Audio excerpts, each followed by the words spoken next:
Welcome back to IGN Live at Gamescom 2016. I'm Brian, this is Tadic. Thank you so much for coming through. What's going on? My pleasure. Oh, it's morning, so it is. I'm waking up. We're just getting started here. Yeah. We're looking at Shadow Warrior 2, Yep. which is just insane. You guys had that trailer where a car gets cut in half and a guy gets out and kills another guy. And Loang, that's our hero, actually. Yes. He's a So tell me about the setting here. Okay, so this is actually a new setting we are presenting. That's for the second time, because we showed it at QuakeCon, and right now we mixed it up a little. So we are showing the ancient setting. There will be 3 settings in the game. There will be modern one, which was the first that we showed. Then you will have the ancient one, which is the one that you're looking at right now, and then there is another one. You had a glimpse of it at the very beginning of this video, the cyber setting. And also with that, we'll have the weapons which will correspond with settings. So we'll have, like, this is the ancient set of guns. You will have also the cyber weapons and the modern weapons. So is there time travel in this game? No. The thing is that the world, after the first part, after the Loang killed the big body in the first game, got a little messed up. The dimensions collided. They mixed together, and right now it's kind of a vortex. It's ever changing. So basically, the land is ever changing, and that also ties in nicely into the thing that we did with the levels. So they actually do change in the game as well. So each time when you start the game, each time when you start a mission, it's randomized. You have a randomized level, the setting is randomized, the placement of the enemies, types of enemies, placement of important items. The chainsaw, which I absolutely adore. This is one of our coolest features.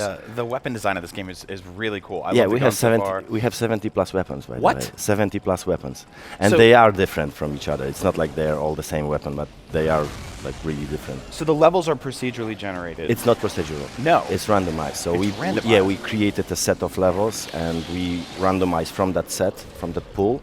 And also within the level, there are certain parts of the level that are further randomized. So I can give you an example. It's not that particular level, but there's a level where you have beautiful gardens. It's like Japanese gardens, and you can have a castle inside of it, like in the middle of it, or a mine, like a huge hole in the ground. So it depends on how the level will get randomized. So how do you design something like that? You basically build a bunch of different parts and then give them to the player in random order. Yeah, more or less. Yeah, but basically it's a lot of work of people from level team, from the graphic team. And so what's the advantage of doing something like that over just having a very straightforward presentation? You know, one of the critics, the largest critics that we got after the first part was the game was too linear, so we wanted to kind of do something different. The levels are open, like that's the thing also. The levels are open, you can do the objectives in any order you wish.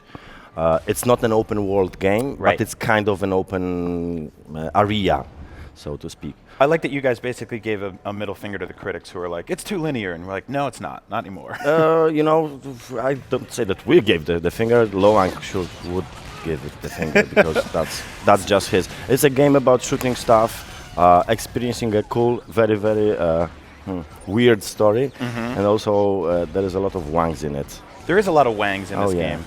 Most definitely. Including the main character. Oh yeah, like that. So tell me about the wang. So Loang is a mercenary.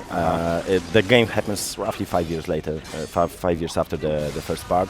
Right now he's working for different factions, for Yakuza, sometimes for some demons, because since the worlds merged, the dimensions merged, the demons actually cooperate with people. You will actually have a demon friend, not even one, more than one.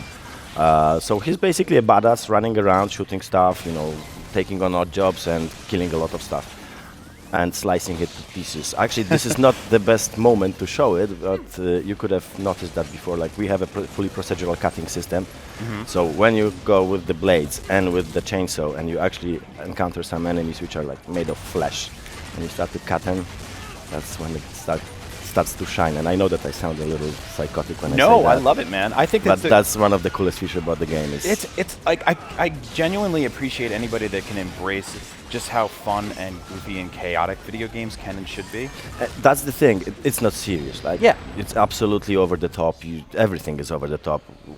wank jokes included. Yep.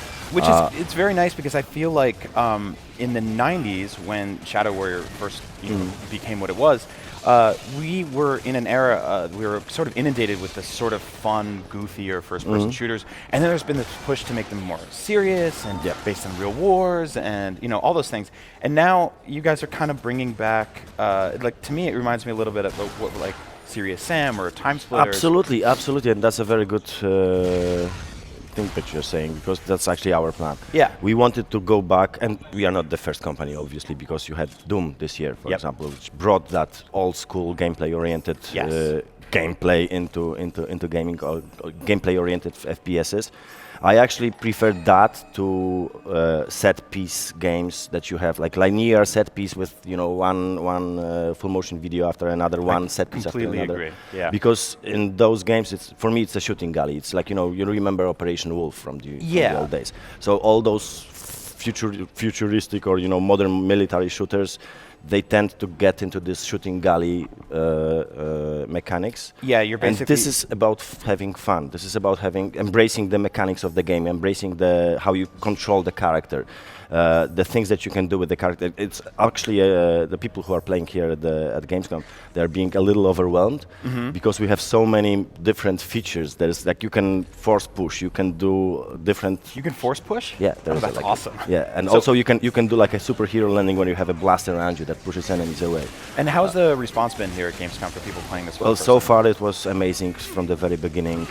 Since the first show, we actually first shown it at PAX Boston, and since that, like people are really happy about it, and they like it a lot. So we are happy about it. It's a cool chainsaw katana. Sorry, chainsaw katana. That's a chainsaw katana. That's awesome. Yeah. Besides, so this has got to be a cool game to demo because every time people play it, they're getting something different. Something different, and also since it's what I said, you can play with the mechanics. This is all about having fun with the mechanics.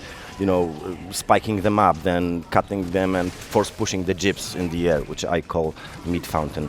The meat fountain. The meat fountain. You can actually like.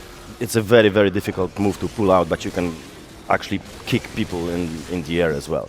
Like there is a kick. Actually, it was done in this demo at the beginning, but just once. So how do you design something like this? Do you go, okay, we want to cut a guy in half, but we also want to kick him in the face, but we're bored with just using a sword, so we need a chainsaw laser sword, and we want to use like. What was the creative process? Yes, I'll go artistic with you. Okay, so our company is actually a very weird place because we are very flat structured. We don't have any we don't have producers. We hardly have leads. So it's kind of a joint work of everybody sitting at the having a coffee, for example, in the morning, eating together, having a smoke. We smoke in Poland a lot, so during the cigarette breaks there is a lot of ideas that are coming just from those talks at the balcony. So what you're saying is you don't have a lot of people to come in and go no. No. That's great. Yeah. That's what I think every game needs that. The thing is that you have to kind of trim what you want to do. Yeah. Trim your expectations and go with what you actually can pull out. We are not a small studio. Still, game of this scale is hard to pull out on your own. And we are still kind of an indie company. We are not, published by a big company. We are with Devolver Digital, who are the best guys ever. But they're also, it's kind of an indie publisher. Yeah. So we have to, trim our expectations and get to the point where we are sure that we can actually pull it out. And so far it's going well. Yeah. It looks like you're having a blast. I'm really into this sort of Blade Runner dystopia art direction here too. Like how did all that come together? Okay, so that's actually, I don't know if you know our first game, Hard Reset. So when we created Hard Reset, it was 2000. It was published in 2011, if I remember correctly. Devolver reached to us with Shadow Warrior franchise and offered us an opportunity to make it. So actually, the whole cyber setting is kind of a homage to Hard Reset. There are actually parts like there's, for example, I wouldn't call it a helicopter because it's a flying machine, which is taken straight from Hard Reset. So it's kind of a reference to our first game. That's really cool. And also we tried hard to create this dystopian, Blade Runner kind of a place. And I think we made that. Yeah, you that's totally the did. newest. That's the newest environment we have. So it's like the newest that we created, and that's the first time we are showing it.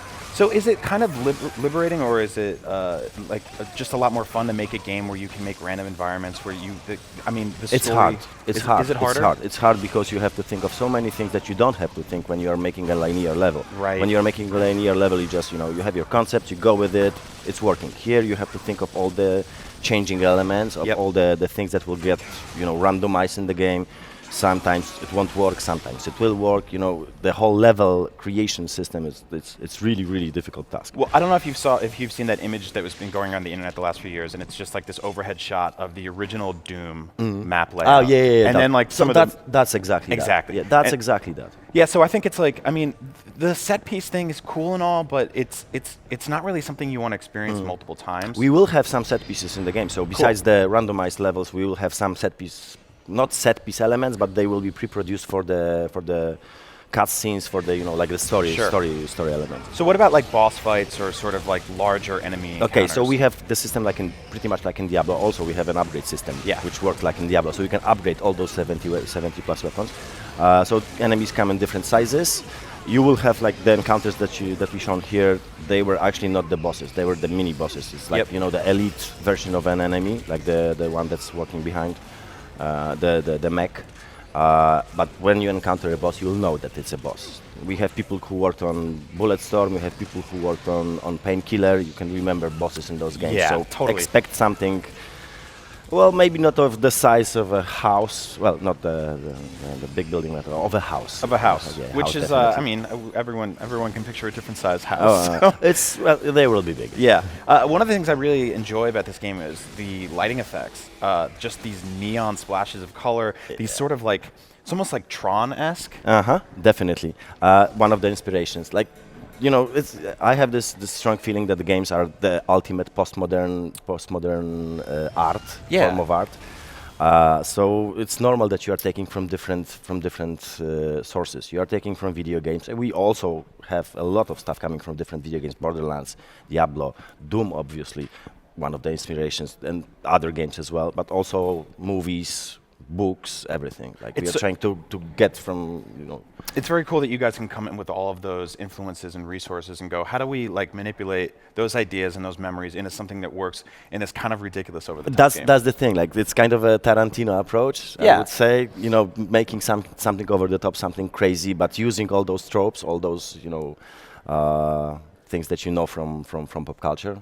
Super cool to do. It looks awesome. So outside of Gamescom, when can people play this game? Oh, pretty soon, because the PC version is coming at the end of September, and the console version, PS4 and Xbox One, obviously, is coming in the beginning of 2017. All right. So pretty soon, get ready to Shadow Warrior 2. Get some wang. Beginning of 2017, you can slice people up and shoot them with guns and all sorts of fun stuff. Thank you so much. Your game looks awesome. I'm so excited. Very happy to hear that. All right. Right here at Gamescom on IGN, we'll be covering games all week long, so stay tuned.